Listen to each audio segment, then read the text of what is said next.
기관 투자자들의 자금 유입을 유도할 계획이다. 종목을 한번 뽑아봤습니다.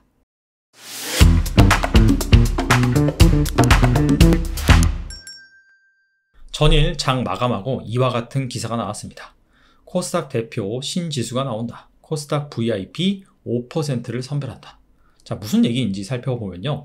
유니콘 기업들이 코스닥보다 코스피와 해외 증시를 선호하는 사례가 늘어남에 따라서 코스닥 패싱 현상이 확산이 되고 있다. 자, 이런 우려가 나오고 있다는 거예요. 그래서 이를 막기 위해서 금융당국과 한국거래소가 코스닥 시장 혁신을 위한 새로운 카드를 빼들었다. 먼저 코스닥 상장사 중 상위 5% 우량 기업을 선별한 뒤에 새로운 지수를 만들겠다. 그 다음에 특별 관리를 한다는 방침이다. 자, 특별 관리가 무엇이냐? 뒤에 보면 나와 있는데요. 이들 기업들을 위해서 해외 홍보, 상장 지원 등 혜택을 마련을 하고 새로운 지수를 만들어서 결과적으로는 외국인과 기관 투자자들의 자금 유입을 유도할 계획이다. 최근 투자의 트렌드가 액티브, 즉 종목을 직접 발굴해서 투자하는 것보다도 그냥 지수에 투자하는 패시브죠. 자, 그래서 이 코스닥 글로벌 지수라는 것을 만들어서 결과적으로는 국내외 기관 투자자들의 자금을 유입시키겠다. 자, 그런 얘기입니다. 자, 그렇기 때문에 이 글로벌이라는 타이틀처럼 해외 기관 투자자들의 자금을 유입시킬 것으로 예상이 되고 있습니다. 자, 그렇다면 코스닥 글로벌 지수에 편입되는 종목들을 어떻게 선출할까요? 그 부분이 중요하겠죠? 자, 뒤에 기사를 보면 나와 있는데, 자, 일단 상위 5%에 속할 기업을 선정하기 위해서 구체적인 기준안을 검토 중이며 이르면 내년 초에 선보일 예정이다 라고 나와 있습니다. 자, 근데 우리 금융당국이 뭔가 독보적으로 새로운 기준을 세운다? 자, 그거보다는요, 아무래도 해외 사례를 벤치마크하는 그런 부분이 훨씬 더 현실적이다 라고 볼 수가 있겠죠. 자, 그래서 가장 중요한 것이 바로 여기 나와 있죠. ESG, 환경, 사회, 지배구조. 아시다시피 최근에 이 투자 트렌드에서 ESG를 빼고서는 논할 수가 없습니다. 뭐 블랙록이라든지 글로벌 굴지의 기관 투자자들이 앞으로 기업은 돈만 잘 버는 것이 아니라 환경, 사회, 지배구조, 자, 이런 것도 신경을 써야 된다. 즉 착한 기업이어야지만 투자를 하겠다. 자, 이런 식으로 얘기를 하고 있죠. 자, 그래서 이 ESG가 빠질 수가 없다. 그렇게 볼 수가 있고요. 추가적으로 재무구조 등 경영 안정성 이런 것도 따져서 종목을 선별하겠다라고 밝혔습니다. 자, 그래서 과연 이 코스닥 글로벌 지수 만들어진다면 어떤 기업이 편입이 될지 오늘은 이 부분에 대해서 알아보도록 하겠습니다. 자, 먼저 ESG 그리고 재무구조가 우량한 그런 기업을 선별함에 앞서서 또 한 가지 기준을 적용을 해야 됩니다. 바로 그 기업의 규모, 사이즈입니다. 아시다시피 글로벌 그런 자금들이 이 패시브 관점에서 국내 기업에 투자하기 위해서는 시가총액이 너무 작으면 안 돼요. 너무나 작은 기업들은 이 글로벌 기관 투자자들이 투자하기가 좀 힘듭니다.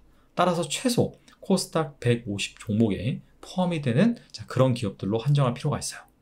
자, 그 다음에 바로 앞서 말씀드린 가장 중요한 ESG를 충족하는 기업들. 마지막으로는 재무구조. 앞서 기사에서도 이 재무구조가 우량하고 경영 안정성이 검증된 그런 기업을 선별하겠다라고 밝혔습니다. 그래서 이 구체적인 기준을 좀 말씀드리면 재무구조 중에서는 일단 유동비율이 100%가 넘는 기업으로 한정을 했습니다. 대표적으로 재무구조 한다면 유동비율, 부채비율 이런 것들을 들죠. 자, 부채비율은 그다지 고려하지 않았어요. 자, 왜 그러냐면 특정 사업 모델 같은 경우에는 오히려 부채 비율이 높은 것이 좋을 수도 있습니다. 좀 특별한 경우이긴 한데 대표적으로 PG사가 그래요. 신용카드나 아니면 모바일 결제, 대행을 해주는 업체들이죠. 이 업체들이 고객과 쇼핑몰 사이에서 에스크로와 같은 역할을 담당을 합니다. 자, 그러다 보니까 이 결제 금액이 오고 가고 그런 와중에 PG사를 거치게 되어 있어요. 근데 그 결제 금액 같은 경우에는 여기에서 수수료만 PG사가 가져가고 나머지는 다시 쇼핑몰한테 돌려줘야 됩니다. 근데 이게 머물러 있는 기간이 있거든요. 자, 그 부분이 바로 부채로 잡히게 됩니다. 따라서 이 부채가 상당히 높게 나올 수가 있는데 오히려 그 부채는 좋은 부채다. 자, 그런 관점에서 유동 비율만 고려를 하고 일단 부채 비율을 고려하지 않았다. 좀 디테일한 부분이긴 한데 상식적으로 알아놓으시면 될 것 같습니다. 그리고 추가적으로 경영 안정성 이 부분 같은 경우에는 일단 적자를 기록하면 안 되고 기왕이면은 4분기 실적이 좀 좋아질 것으로 예상되는 그런 기업을 선정을 해봤습니다. 자, 그리고 가장 중요한 게 ESG잖아요. ESG를 얼마나 잘 실천하고 있는 기업인지 이 기준이 가장 중요합니다. 자, 그래서 ESG를 가장 잘 실천하고 있는 기업들을 어떤 기준으로 선정을 했냐면 한국거래소에 이미 ESG 관련 지수가 있습니다. 대표적으로 여기 7개의 지수가 해당이 되는데요. 자, KRX S&P 탄소 효율 그린 뉴딜 지수라는 게 있어요. 자, 간단하게 한번 살펴볼게요. S&P와 공동으로 개발한 지수예요. 쉽게 말씀드리면 탄소 배출량이 적은 기업들, 매출액 대비, 자, 그런 기업들을 선정해서 구성한 지수가 바로 이 지수고요. 그 밑에 지수들부터는 한국지배구조연구원에서 만든 지수입니다. 그래서 KRX ESG 리더스 150 지수 같은 경우에는 ESG 통합 점수가 높은 기업들, 자, 이런 기업들을 편입을 시킨 것이고요. 이 밑에 세 지수 있죠. 이거는 바로 KRX ESG 리더스 150 지수, 이거와 관련이 있습니다. 이 지수를 구성하는 종목들을 사실상 이 밑에 세 개 지수에서 뽑았다라고 보시면 돼요. 자, KRX 에코, 이건 환경이죠, E. 그 다음에 KRX 가버넌스, 지배 구조고요. KRX 사회적 책임, 이거는 S. 자, 그래서 에코, 가버넌스, 사회적 책임. 자, 각각의 항목별로 점수를 줘서 점수가 높은 기업들을 선정을 한 다음에 이러한 지수에 편입을 시키는 것이겠죠. 자, 그래서 이 세 가지 점수가 다 높은 기업들. 자, 그런 높은 기업들로 구성한 지수가 바로 KRX 리더스 150 지수다라고 보시면 됩니다. 추가적으로 코스피 200 ESG 지수가 있고요. 여기엔 당연히 코스피 200 기업만 편입이 되겠죠. 그 다음에 코스닥 150 거버넌스 지수가 있습니다. 자, 여기에서는 코스닥 150 종목 중에서 특히나 이 거버넌스, 지배구조 점수가 높은 기업들, 자, 그런 기업들이 여기에 포함이 되게 되어 있습니다. 자, 그래서 ESG 얼마나 잘 실천하는지 그러한 종목들은 여기 ESG 관련 지수 7개가 있는데, 자, 이 중에서 최소 2개 이상 지수에 편입이 된, 자, 그런 종목들로 한해서 선정을 했습니다. 자, 그래서 다시 한번 정리를 할게요. 일단 코스닥 150 지수에 편입된 종목, 자, 두 번째는 ESG를 잘 실천하고 있는 종목. 자, 세부 선정 기준은 뭐예요? ESG 관련 지수에 최소 2개 이상 편입이 된 그러한 종목이죠. 마지막으로는 재무구조가 우량한 종목. 재무구조는 유동비율이 높고, 그 다음에 4분기 실적이 좀 잘 나올 것으로 예상이 되고, 최소한 적자가 나지 않는 기업들. 자, 그러한 기준을 적용을 해서 종목을 한번 뽑아봤습니다. 자, 이러한 기준을 적용해서 뽑은 코스닥 글로벌 지수 편입 기대 종목 리스트입니다. 리노공업부터 파트론까지 총 14개 종목이 여기에 해당이 되고요. 그 다음에 앞서 살펴본 ESG 지수 총 7개가 있는데 여기 숫자가 나와 있죠. 여기 3이라고 리노공업 같은 경우에 나와 있는데 앞서 7개 지수 중에서 최소 3개 지수에 편입이 되어 있다. 자, 그런 의미입니다. 자, 그 다음에 유동비율 나와 있고요. 그 다음에 4분기 영업이익, 예상 영업이익이죠. 이게 전년 동기 대비 얼마나 증가할지 그 증감률이 나와 있습니다.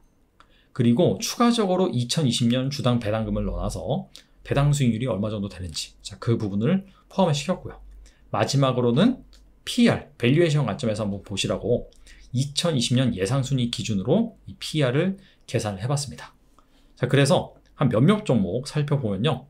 리노공업 먼저 보겠습니다. 리노공업은 시스템 반도체 테스트용 소켓을 만드는 기업이죠. 근데 일반적인 반도체 주식처럼 삼성전자나 SK하이닉스 이쪽에 크게 종속되는 구조가 아니라 원래 이 시스템 반도체 같은 경우에는 상당히 관련 기업이 많습니다. 리노공업 같은 경우에도 원래 이 사업을 영위를 했기 때문에 고객사가 상당히 많습니다. 그래서 이 전반적인 시스템 반도체 업황에 연동이 돼서 실적을 창출하고 있는 기업입니다. 뭐 아시다시피 AI, 메타버스 등 4차 산업으로 대변되는 그러한 다양한 산업들이 이 반도체가 근간이죠. 특히나 이 시스템 반도체가 근간일 수 있습니다. 자, 그렇기 때문에 이 시스템 반도체 시장이 앞으로 성장할 것으로 예상이 되고, 자, 그러한 가운데 리노 같은 그런 종목이 있다라는 관점에서 단기적인 것보다는 장기적인 차원에서 좀 보실 필요 있는 그런 종목이고요. 자, 두 번째, 원익 IPS가 있는데 원익 IPS는 이 테스와 함께 묶어서 볼 필요가 있습니다. 삼성전자, SK하이닉스, 자, 두 고객사의 장비를 납품하는 기업인데 특히나 이 삼성전자 쪽 매출 비중이 높습니다. 이 삼성그룹이 최근에 240조 투자 계획을 발표를 했죠. 자, 이 중에서 삼성전자의 투자 금액은 210조에서 220조 정도. 자, 그 중에서 반도체에 들어가는 금액만 거의 200조 원에 달할 것으로 예상이 되고 있습니다. 최근에 이재용 부회장이 비행기를 타고 미국에 갔습니다. 아무래도 이 미국 시스템 반도체 파운드리 증설 계획을 확정하기 위해서 간 걸로 추정이 되는데, 자, 이렇게 실제 증설 계획이 발표된다라고 한다면 부각을 받을 수가 있습니다. 원익 IPS와 테스 같은 경우에는 시스템 반도체 이쪽 장비도 국산화해서 지금 삼성전자에 납품을 하고 있는 그런 상황입니다. 자, 그래서 이렇게 투자 계획이 확정이 된다라고 한다면 아무래도 좀 주목을 받을 가능성이 있겠죠. 자, 그 다음에 SFA라는 종목이 있습니다. 자, 이 종목은 상당히 좀 다양한 장비를 만듭니다. 스펙트럼이 상당히 넓어요. 뭐 디스플레이, 반도체, 2차 전지, 그 밖에 뭐 일반적인 유통, 공장 이런 데 들어간 장비도 만듭니다.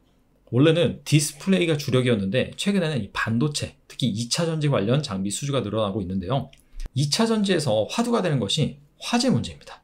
여기저기에서 화재 이슈가 많이 터지고 있죠. 자, 이에 따라서 2차 전지를 출하하기 전에 그 2차 전지를 검사하는, 자, 그러한 장비 수요가 늘고 있는데 여기에 들어가는 장비가 비파괴 검사 장비입니다. 2차 전지를 막 돌려봐요. 자, 그러면서 엑스레이를 찍는 거죠. 이게 화재 위험이 있는지, 뭐 잘못 만들어졌는지. 그래서 그러한 장비를 SFA가 만듭니다. 화재가 최근에 많이 발생을 하면서 이 비파괴 검사 장비 수요가 늘어날 것으로 예상이 되고 있고요. 추가적으로 반도체 웨이퍼 이송 시스템, 이게 대부분 일본 거를 썼는데 SFA가 국산화를 했다라고 합니다. 그래서 그 부분도 내년부터는 좀 들어가지 않을까 증권가에서는 기대를 하고 있는 부분입니다. 자, 끝으로 이녹스 첨단 소재라는 기업이 있어요. 이 기업은 FPCB 소재, FPCB가 연성 인쇄 회로 기판입니다. 그리고 OLED 소재, 자, 이런 것들을 만드는 기업인데 최근에 삼성전자의 폴더블 판매가 상당히 잘 되고 있죠. 추가적으로 OLED TV 이쪽 수요도 늘고 있습니다. 여기에 또 이녹스 첨단 소재가 소재를 만들어서 납품을 하고 있어요. 자, 그런 관점에서 또 주목이 되는 기업이다 라고 볼 수가 있습니다. 자, 오늘 코스닥 글로벌 지수의 편입이 기대되는, 자, 그런 종목들을 제 나름대로의 기준을 가지고 한번 뽑아봤습니다. 나름 논리적인 근거를 세워서 이런 종목들을 뽑아봤지만 실제로 이런 종목들이 그 글로벌 지수에 편입될지 말지는 확신할 수는 없죠. 자, 그럼에도 불구하고 이 종목들은 기본적으로 이 ESG 지수에 많이 들어가 있는 종목들이기 때문에 아시다시피 최근에 투자의 메가 트렌드가 ESG입니다. 자, 그런 관점에서 ESG를 잘 실천하고 있는 그런 기업들이기 때문에 투자 아이디어 발굴 차원에서 한번 눈여겨보시면 좋을 것 같습니다.